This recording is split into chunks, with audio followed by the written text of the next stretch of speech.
ፊት ጥሩ አይደለም። የተፈጠረ ችግር አለ እንዴ? ዶክተሩ ደውሎልኝ ከሆስፒታል እየመጣው ነበር። የአምራን ናሙና ማች አድርጓል እያለኝ ነው። እና ያድርጋ ታዲያ። ለምን የተጨነቁት? በፍጥነት ሕክምናውን የማታደርግ ከሆነ በጣም አደጋ ላይ እንደሆነች ዶክተሩ ነግሮኛል።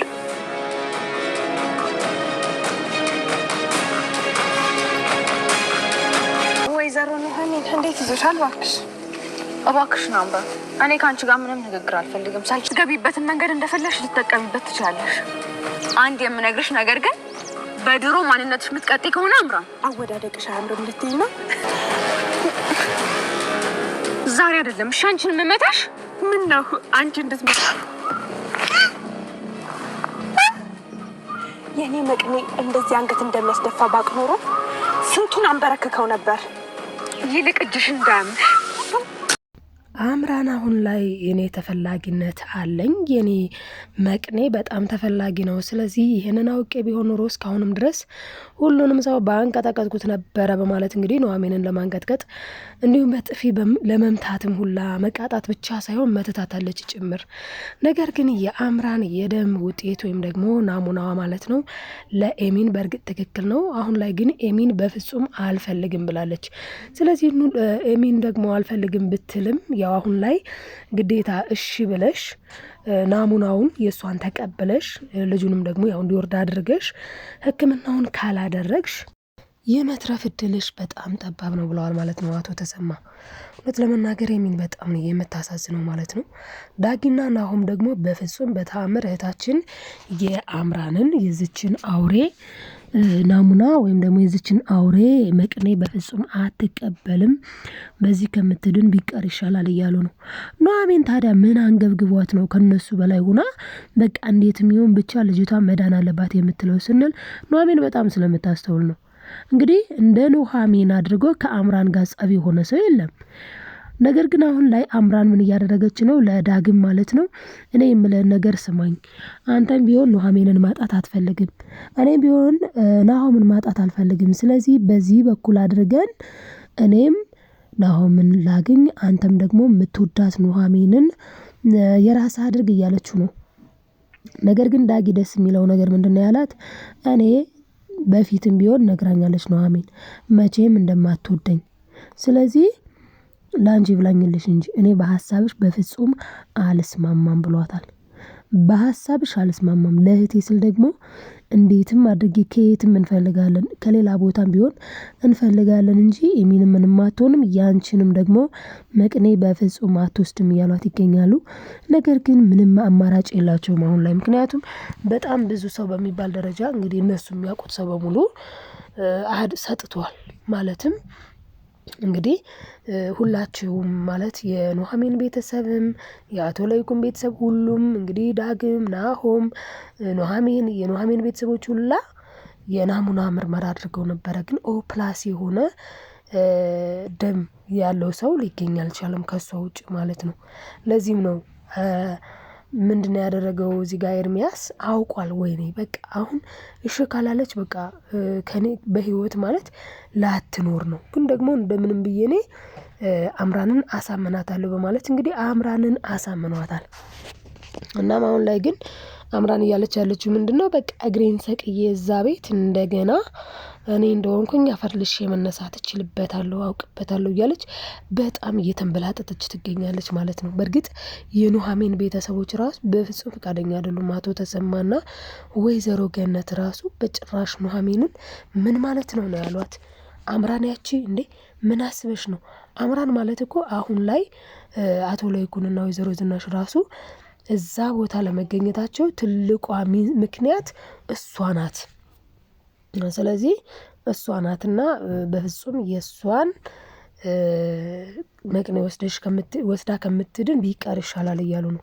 ኑሐሚን ግን በደንብ ስለምታስተውል ነው። እንዴ ታዲያ ልጅቷ በዚች ማለት በቃ ተጣልተናታል በሚል ሰበብ በሷ ምክንያት ማለት ስለተጣላናት፣ በእርግጥ በጣም መጥፎ ናት፣ በጣም ክፉ ናት። ደሞም ነግራታለች። ምንድነው ያለቻት? ኑሐሚንና አምራን ሲገናኙ ይኸውልሽ በፊቱ በባለፈው ከዚህ በፊት በነበረው ማለት በዛ አመለካከትሽ ብትመጪ ግን ብላታለች። አወዳደቅሽ ያስጠላል ወይም ደግሞ አወዳደቅሽ አያምርም ልትይኝ ከሆነ እኔ እንደሆነ አፈር ልሽ እነሳለሁ ነው ያለችው። እንግዲህ አቶ ተሰማና አቶ ላይኩንም አውርተው ነበረ። እንግዲህ አቶ ላይኩን ምንድነው ያለው ለአንተ እኮ መናገር ብችልና ቢወጣልኝ ደስ ይለኝ ነበረው ማለት ግን ያው ልጁን ኤሚንን አደራ ብሎታል ማለት ነው። ስለዚህም እንግዲህ አቶ ተሰማ ኤሚንን ያው የእሷን ጉዳይ ዶክተሮቹ ጋር እየሄደ እየመጣ እየጠያየቀ ይገኛል ማለት ነው። እናም እንግዲህ ኤሚን አሁን ላይ ልጄን አላስወርድም ብላ የወሰነችውን ውሳኔ ያው ለእናትና ለአባቷ ስትል እሺ ብላለች። አሁን ግን በድጋሚ ለወይዘሮ ዝናሽ ያለቻት ነገር ምንድን ነው? ጭራሽ ከአምራን ከሆነ የምቀበለው መቅኔውን በፍጹም አላደርገውም፣ ልጄንም አላስወርድም፣ በቃ በጭራሽ እምቢ ብላለች ማለት ነው። እንግዲህ በዚሁ ድርቅናዋ ከቀጠለች ኤሚን ከባድ ነው የሚሆነው። ግን አምራን ደግሞ በጣም ብዙ ነገሮችን ልታስቀምጥ ትችላለች። አንደኛ ነገር ከዳግም ጋር ያው እንዲስማማ እሱ እሺ እንዲላት ናሆምን እና ኑሐሚንን ለመለየት አስቡት። እንግዲህ ወይዘሮ ገነት ራሱ ከወይዘሮ ዝናሽ ጋር ሂዳ ምግብ እያደረሰች ምን እያለች ስጠይቃት በጣም ነው የተደሰቱት። በጣም ነበር ደስ የሚሉትና ወይዘሮ ዝናሽ ራሱ በጣም ሳቀችና ከብዙ ጊዜ በኋላ እኮ ሳቅኩኝ አለቻትና በጣም ደስ ይላሉና እህቴ እየተባባሉ ነው። ምን እኮ ነገሮቹ ስብስብ ብለው ነው እንጂ እስካሁን እኮ ተሳስረን ነበር በዝምድና አለች። ማን? ወይዘሮ ገነት ማለት ነው። ማለትም እንግዲህ ኑሐሚንና ናሆም ተጋብተው ቤተሰብ እንሆን ነበረ እያለች ነው።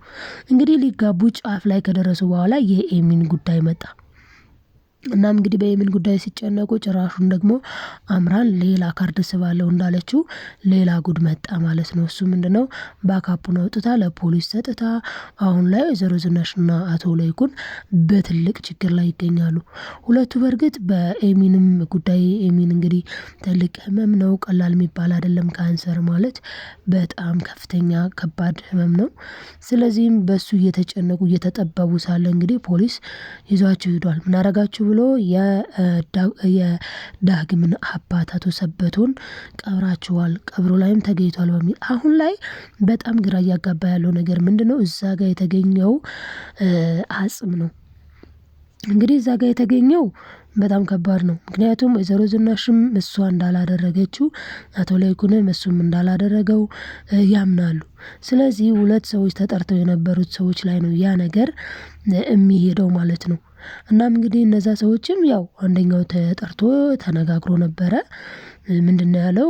ያኛው አብሮት የነበረው ጓደኛው ገጠር እንዳለ ዳግምም ናሆም በተለይ ሄዶ ሲያናገረው ምንድነው ያለው ለናሆም? ዝኑ የስራ ባልደረባችን ነች፣ በጣም ደግ ደስ የምትል ሴት ነች ነው ያለው። እና እንግዲህ አሁን በዚህ መልኩ ደስ የምትል ሴት ናች፣ ጥሩ ሰው ናትኝ፣ ለእኛ ራሱ ብዙ ነገር አድርጋልናለች፣ ባለውለታችን ነች ብለዋል። እናም እንግዲህ ዝኑ አሁን ላይ በዚህ መልኩ ስቃለች ለወይዘሮ ገነት ማለት ነው። እናም እንግዲህ ያው አሁን ላይ ነገሩ የዞረው ምንድነው? ያ ሰው ማለትም ከሁለቱ ወይዘሮ ዝናሽና አቶ ላይኩን ለመቆፈር ከወረዱ በኋላ አሁን የተገኘው ሰውዬ አብሯቸው ወርዷል። ታዲያ አብሯቸው ከወረደ በኋላ ማለት ነው ናሆም ራሱ ለዳግም ሲነግረው ምንድነው ያለው? ከዛ ሲመለሱ ግን አንዱ ብቻ ነበረ፣ አንዱ አልነበረም። ስለዚህ ያኛውን ሰውዬ ማን ማለት የናሆምን አሁን ላይ የዳግምን አባት እንደው መወንጀል አይነት ነገር ነው እየመጣ ያለው። እናም ዳግም ደግሞ እንዴ በህይወት ስለተገኘልኝ አባቴ ደስ ብሎኝ የት ገባ የት ሄደ ስለው አሁን ላይ ተገኘልኝ፣ እንኳንም በህይወት ተገኘ እንኳንም ኖረልኝ ብዬ ደስታዬን አጣጥሜ ሳልጨርስ ጭራሽ ነፍሰ ገዳይ ነው እያልከው ነው ወይ ነው የሚለው ዳግም። እውነት ለመናገር አዎ ዳግም እያለቀሰ ነበረ ስለ አባቱ። በእርግጥ አሁን ላይ አባቱን ካገኘ በኋላ ማለትም ያው አቶ ላይኩንና ወይዘሮ ዝናሽ ታስረው እሱ ስለወጣ ከፍቶታል። ማለት ከወጡ አብረው እንዲወጡ አይነት ነገር ነው ፈልጎ የነበረው። ስለዚህም ለአባቱ የመለሰው ምላሽ ደስ የሚል አይደለም። በእርግጥ ዳጊ ማለት ነው ምንድነው እያለ ያለው እንግዲህ የዳግም ማለት ነው ለአባቱ አንተ ተፈትተህ እነሱ ታስረው እኔ ደስተኛ መሆን ይመስልሃል?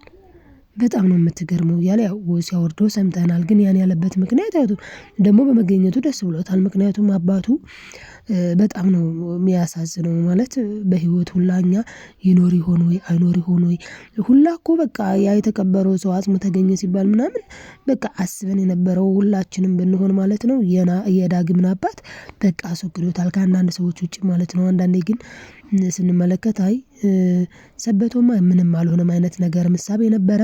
ዞሮ ዞሮ ሰበቶ በመምጣቱ ደስ ብሎኛል። ያው ማንም ሰው በህይወት ቢኖር መልካም ነው፣ ደስ ይላልና እንግዲህ ከእስራትም ተፈትቷል። እንደውም እኮ እስራቱ መጠንከር ካለበትና መታሰር ካለበት የአለማወቅ ያለመተዋወቅ አይነት ነገር ሆኖ ካልሆነ በስተቀር አቶ ሰበቶ እንደውም ከዛ በፊት ራሱ ወንጀለኛ ነበረ እና ከነሱ ይልቅ እሱ ሊቆይ ይገባ ነበር። ግን በአሁኑ ወንጀል ግን አሁን ላይ ታስሮበት በነበረው ማለት በቃ እሱ አሁን ሞቷል ተብሎ ተደምድሞ የነበረ ሰው ነው። ስለዚህም አሁን ላይ በእርግጥ በመፈታቱ ያው ናሆም ዳግም ደስ ባይለውም ግን ያው ጥሩ ነው። ነገር ግን አሁን ላይ ወይዘሮ ዝናሽና አቶ ላይኩን ግን ምናልባች ወራት ምናልባችም ደግሞ አመታት ሊታሰሩ ይችላሉ። ምክንያቱም የዛ ሰውዬ ገዳይ እስካልመጣ ድረስ። ስለዚህ ያ ሰውዬ ደግሞ ህይወቱን ያጠፋው ማነው ሲባል እንግዲህ አቶ ሰበቶ ነው እያሉ ነው። ግን አብሮት ያለው ሰውዬ ደግሞ እያለ ያለው እንዴ ነበረ እኔ እኮ እናንተን ብቻችሁን ብዬ ከዛ ደግሞ እኔን ፈርቼ ወደ እናንተ ስመጣ እሱ እኮ ነበር አለ። ግን ያ ሰውዬ ራሱ ጓደኛየው ላለመግደሉ ዋስትና የለም። ምክንያቱም ጓደኛየው እያለ ያለው ምንድነው ገጠር ነው። ስለዚህ ገጠር ከሆነ ደግሞ ከገጠር እንዲመጣ ማድረግ ነው። እንዲመጣ ማድረግ ካልቻለ ሜቢ ደግሞ እሱ ራሱ ከጓደኛው ጋር በቀል ኑሮት ጓደኛውን ያጠፋው እሱ ሊሆን ይችላል ብዬ አስባለሁ። እና በጣም ነው የሚያሳዝነው። እና እንግዲህ አምራንም ያው እንዳልኳችሁ ናሆምንና ኑሃሚንን ለመለየት ቆርጣ ተነስታለች። ይሳካላታል አይሳካላትም የሚለው ግን እንደማይሳካላት ግልጽ ነው ማለት ነው። ያው ትደክማለች፣ እንደበፊቱ ትለፋለች፣ ግን እንደማይሆንላት ግልጽ ነው ማለት ነው። ምክንያቱም ከልብ ስለሚዋደዱ እና ይሄንን ይመስል ነበረ። እስኪ እናንተስ ሀሳባችሁን አስተያየታችሁን ኮሜንት ላይ አስቀምጡልኝ። ላይክ፣ ሰብስክራይብ፣ ሼር ማድረጋችሁን አትርሱ። መልካምነት ለራስ ነው መልሶ ይከፍላል። እንግዲህ ወይዘሮ ገነትና አቶ ላይኩንም ያው በቅርቡ ይፈታሉ ብዬ አስባለሁ። እስኪ እናንተስ ምን ትላላችሁ? በዚህም ጉዳይ ሀሳባችሁን ኮሜንት ላይ ጻፉልኝ። ላይክ ማድረግ አትርሱ የኔ ውዶች። ለማዘዝ አይደለም ለማስታወስ ያክል ነው። እወዳችኋለሁ። ባይ ባይ ተወዳጆች።